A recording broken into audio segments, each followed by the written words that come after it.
8 DIY project cars faster than a Hellcat. Hello there and welcome back to MIA Luxury Cars. Do you know there are DIY project cars that can outrun a Hellcat? If you still don't believe me, please do keep on watching and check out these 8 DIY project cars that are faster than a Hellcat. Geovanni Metro. It was also marketed as the Chevrolet Sprint and the Suzuki Swift, but everyone refers to it as the Geo Metro. One recently sold for $709, but this little baby weighed only 1,500 pounds when he was born, which is about 3 Nolans. There are numerous engine options that could get you into the tens in this little guy. The Geo Metro weighs 1/3 the weight of a Dodge Challenger. So let's add up the cost. The car costs $700 and the engine costs around $3,000. You'll need to get your knuckles greasy and you might end up spending a few $1,000s on random parts. But we're all well below $15,000 mark here, and I believe we are doing so well. Honda Civic. Forget about the fact that the wrong wheels are receiving all of the power for an ideal drag racing setup. With a little patience and some garage massage, you might be able to take your Civic to the strip and walk away with a Hellcat pink slip. We'll start with a 6th generation Honda Civic for this concoction.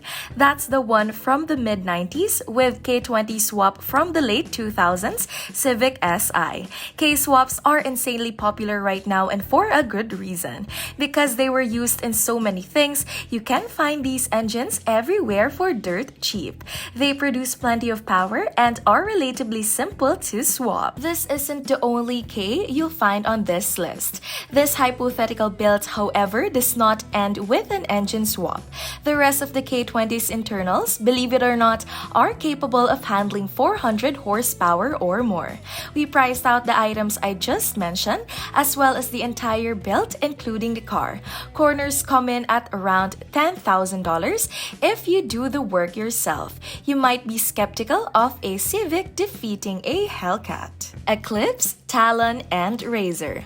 The Mitsubishi Eclipse, Eagle, Talon, and Plymouth Razor, they're fantastic cars and you can still find some of them in Craigslist for dirt. You might have guessed it, but these triplets are on the list due to the beefy 4G63 that lives inside of them. The engine in the Evo was the same iron 4-banger, and it can handle a lot of boost without needing to upgrade the internals like our other engines. Put on a bigger turbo with the money you saved by not having to buy a bigger engine. 4th Gen Camaro. It's the worst Camaro ever. It resembles a fish. You're never going to get any pinks with that garbage. That's what people are saying about the 4th generation Camaro on a daily basis. But thanks to the famous influencer slash tastemaker Jeremiah Burton, people are finally warming up to the catfish's insane amounts of cheap power. The good news is that they're still up to dirt cheap.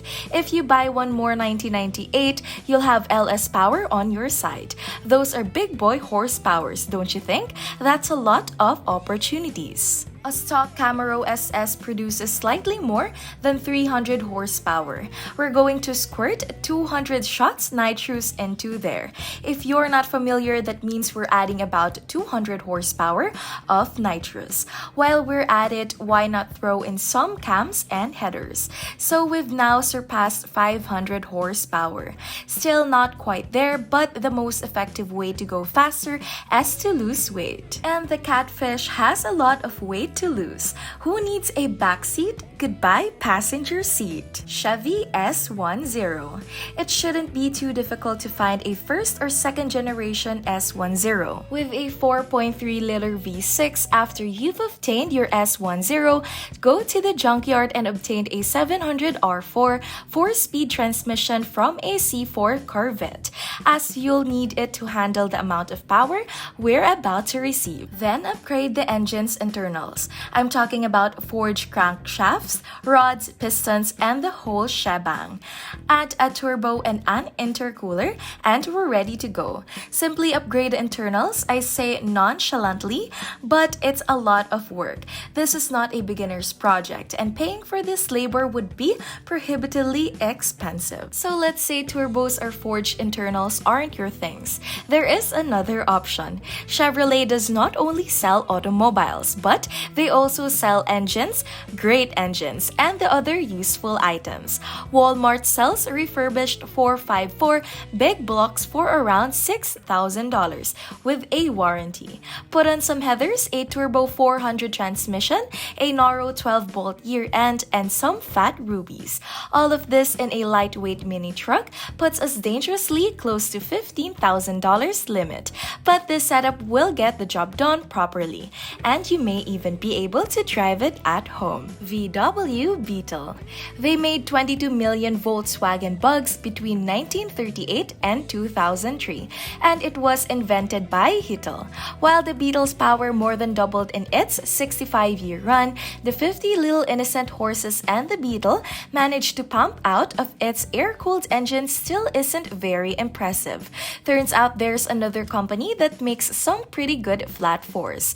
These engines aren't air-cooled, and it rhymes with Bubaru. This would be a good time to mention that you should probably spend a little bit of your cold harsh cash on the brakes or a parachute, because Beetles are not very good at stopping well.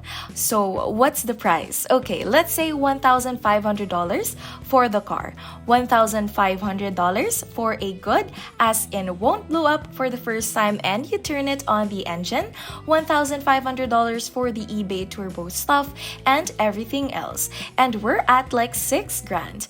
That's enough to pay someone else to install it for you. MR2. Everybody loves the MR2, but you don't usually see them dropping commanding times at this strip unless you watch the Boosted Boys.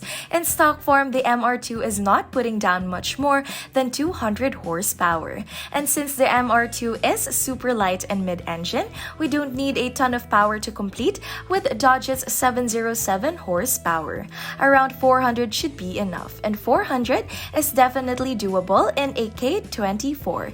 A K24s sound really good, and the thought of a swapped MR2 outrunning a Hellcat is one of the coolest things that I can possibly imagine. This car does wheelies. We've reached it to the end of the list. We have one more vehicle to go. It's not technically a car, but I am talking about a snowmobile. If you're not from snowy places, you might not realize that these things can be really fast. Imagine a 1000cc V4 powering a vehicle that only weighs 700 pounds. Now stop imagining it, because it's real. Instead of these tiny rear tires, they use 15-inch wide track that puts all the power down at once.